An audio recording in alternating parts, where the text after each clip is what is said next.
अब उसको समझने वाला तो समझ सकता है, पर ना समझने वाला तो ये सोचेगा कि महाराज ने बता दिया टोना वाला महाराज है, टोटके वाला महाराज। और जिसने पुराण पढ़ी, इसलिए हम इस व्यासपीठ से आपको कहते हैं गीता प्रेस गोरखपुर की एक एक पुराण को उठा कर लेकर आओ, उसको पढ़ो, उसका अध्ययन करो।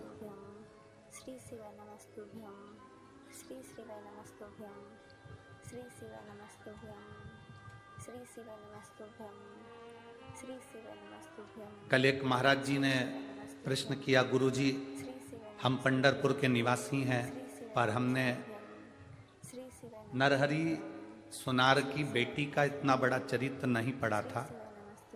आपने उसका वाचन किया, मालू जी की, मालू बेटी का। आप कौन से पुराण से, कौन से शास्त्र में से लिए? तो हम गीता प्रेस गोरखपुर का दृष्टांत सागर 48 नंबर भाग में से उसको लिए थे और उसका स्मरण इस पुराण के अंतर्गत किया। दृष्टांत सागर में से उसको लेकर बोला। आपको जितने भी बेलपत्री के कोई प्रयोग बताए जाते हो, दुर्वा के कोई प्रयोग बताए जाते हो, पानी का कोई प्रयोग बताया जाता हो, रुद्राक्ष का कोई प्रयोग बताया जाता हो, वह हमारी पुराणों में लिखा होगा तो हम बोलेंगे, नहीं लिखा होगा तो हम भी नहीं बोलेंगे, क्योंकि उसका स्मरण आपके भीतर होना चाहिए। आप पढ़ें और उसको अपनी जिंदगी में उतारें, उसको पढ़ें और अपने जीवन में उतारें। लोग कहते हैं अब जिंदगी में हम तो अब अवस्था निकल गई, अवस्था निकल गई, अब हम ओल्ड हो गए। क्या हो गए? जम के बोलो जरा, ओल्ड हो गए। शिव महापुराण की कथा कहती है, कभी अपने मुख से मत कहो कि मैं ओल्ड हो गया, बल्कि ये कहो ये दुनिया की भट्टी में तप तप कर मैं गोल्ड हो गया।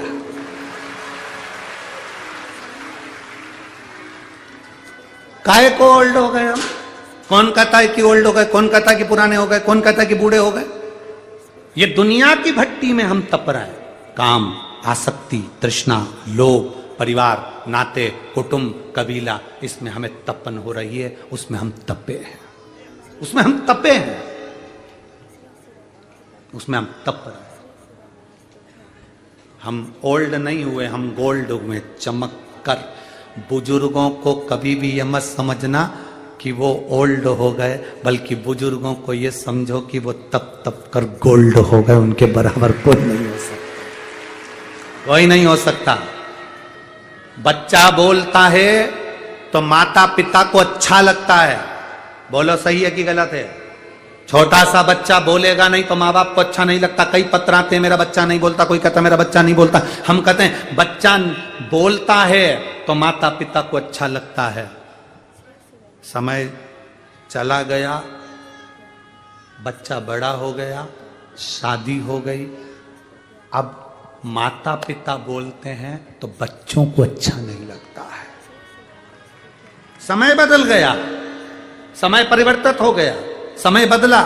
बच्चा बोलता है बचपन में तो माँ बाप को अच्छा लगता है, बच्चा बोलता है तो माता पिता को अच्छा लगता है। बच्चे की शादी भी हो गई और बच्चा बोलेगा ना तो माता पिता सुनते हैं। अगर बेटा थोड़ी देर अपने मम्मी पापा के पास आकर बैठेगा, सोफे पर बैठेगा, कुर्सी पर बैठेगा और बात करेगा तो माँ बाप को अच्छा लगेगा। बच्चा जब तक बोलता रहता है माँ बाप को अच्छा लगता है। माँ बाप कितने भी बूढ़े हो जाएं पर अपने बच्चे के बोल उसको अच्छे लगते हैं। बच्चा बोलता है, माँ बाप को अच्छा लगता है, पर एक समय ऐसा आ जाता है कि माँ बाप बोलते हैं तो बच्चे को बुरा लगना प्रारंभ हो जाता है।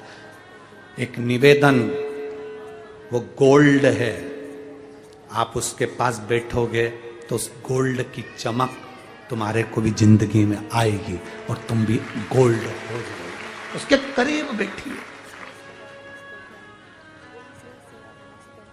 भगवान विष्णु के बच्चे कभी भगवान विष्णु के पास में नहीं बैठे, ब्रह्मा जी के बच्चे कभी ब्रह्मा जी के पास में नहीं बैठे।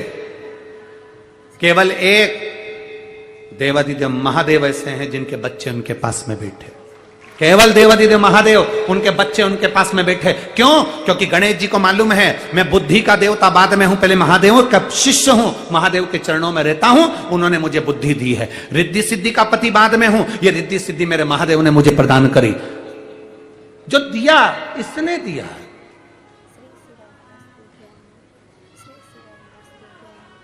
जो मिला इसी से प्राप्त। शिव भक्ति मिल नहीं पाई।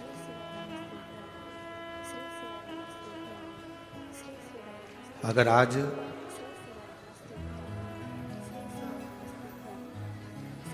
आप और हम भगवान शंकर की भक्ति कर रहे हैं तो ये मानकर चलें कि स्वयं शिव का एक अंश अवतार के रूप में ही आप और हम सब हैं।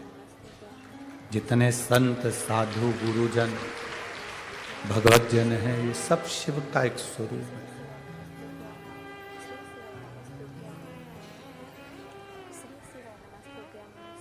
जो पृथ्वी पर जन्म लेता है, मृत्यु लोक में रहता है, वो मंदिर में भगवान ढूंढता है।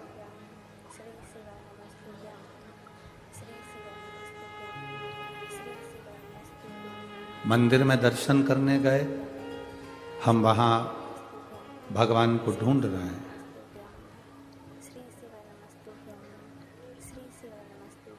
पर हमारी सबसे बड़ी गलती होती है कि हम मंदिर में तो भगवान ढूंढते हैं, पर अपने घर में जो रह रहा है उसमें हम भगवान नहीं ढूंढ पाते हैं।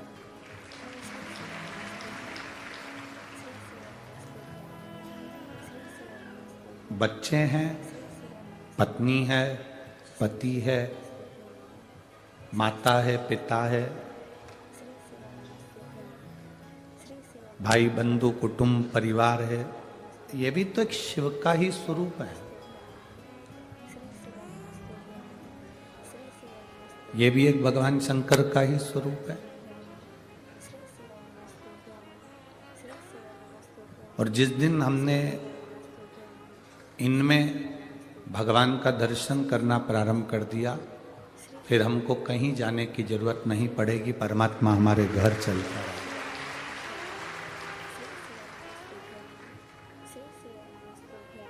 किसी को अपशब्द कहने से पहले ये विचार करा जाए कि अपशब्द जिसको कहा जा रहा है, जिसको बोला जा रहा है, उसके लिए है क्या?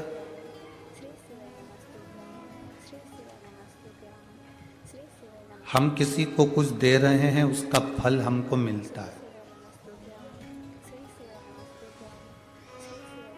कोई व्यक्ति ऐसा भी होता है कि घर की जितनी झूठन बची होती है वो गाय को खिला देता है।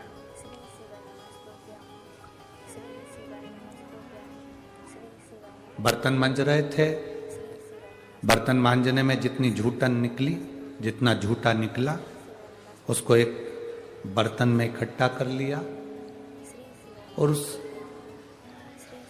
झूठन को गाय को खिला दिया। वो जूटन को गौ माता को दे दिया। एक बड़े भाव से स्मरण करिएगा आप।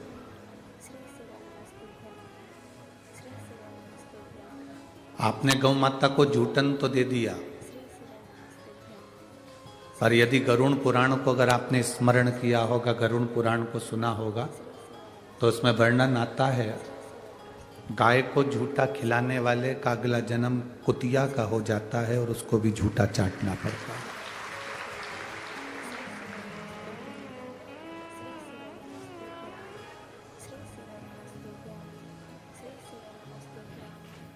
तैतीस कोटि देवी देवता गौ माता के अंदर विराजमान है।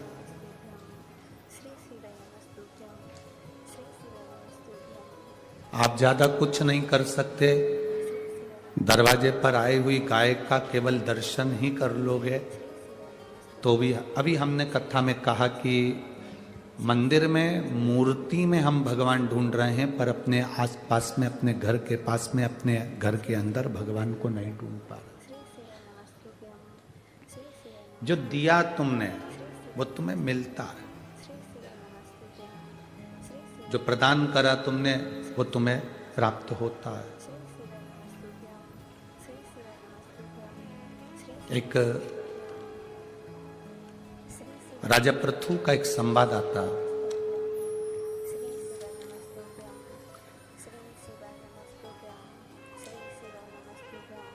राजा पृथु का एक संवाद बड़ा सुंदर है, जिसके अंतर्गत उन्होंने दरवाजे पर एक संत भिक्षा के लिए आए और जब संत भिक्षा के लिए आए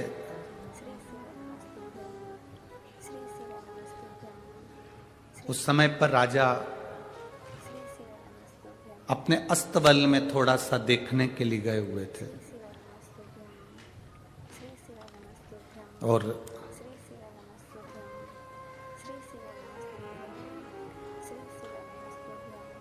जब अस्तबल में देखने के लिए गए हुए थे तो उस समय पर एक संत ने आकर राजा के सामने आवाज लगाई, महाराज बहुत भूख लग रही है, आप मुझे कुछ खाने को दे दो।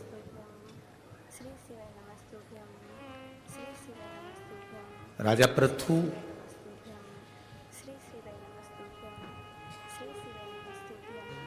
संत की उस मांगनी पर, संत की उस भिक्षा पात्र में घोड़े की लीद उठाकर डाल देते हैं। घोड़े की लीद उन्होंने भिक्षा पात्र में डाल दी।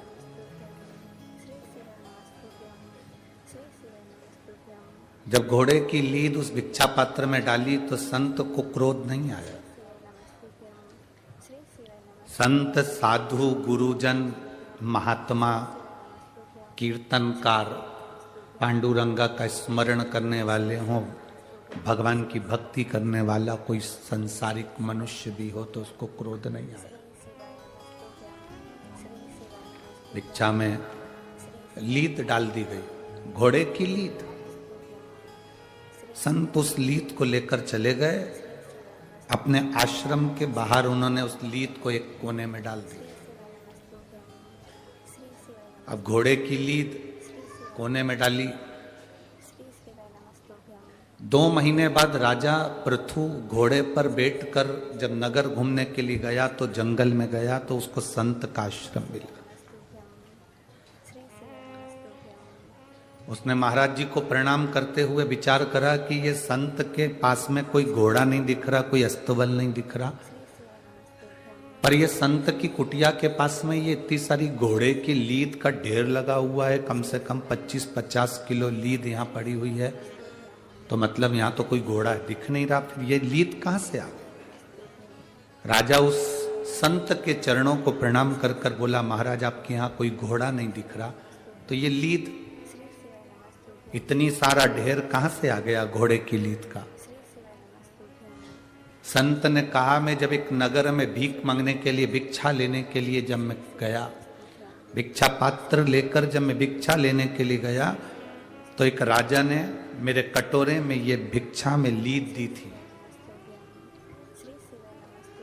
और कहा था ले ये खा लो। वो लीद लाकर मैंने अपने आश्रम में डाल दी थी तो राजा की आंख में आंसू भर गए और हाथ जोड़कर पांव पड़कर बोला, मैंने तो लीद इतनी सी दी थी, फिर ये 50-100 किलो लीद कैसे हो गई? संत कहते हैं जो दान किया है वो बढ़ता भी तो है।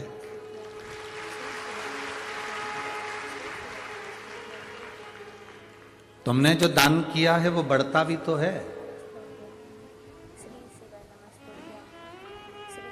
महाराज क्षमा करें, मैंने आपको खाने को लीद दी थी। संत कहते हैं, राजन अब तुमने जो दान करा था वो बढ़कर तुम्हें मिलेगा। ये इतनी जो लीद है ना, ये तुम्हें ही खाना पड़ेगी, ये संसार की रीति है। झूठा दिया है तो झूठा खाना पड़ेगा, अच्छा दिया है तो अच्छा खाना पड़ेगा। शिव महापुराण की कथा तो यहाँ तक कहती है कि तुम्हारा ससुर भी भोजन करने बैठे तो जैसे तुम्हारी पति की थाली लगाती हो प्रेम से, ऐसे ससुर की थाली लगना चाहिए प्रेम से।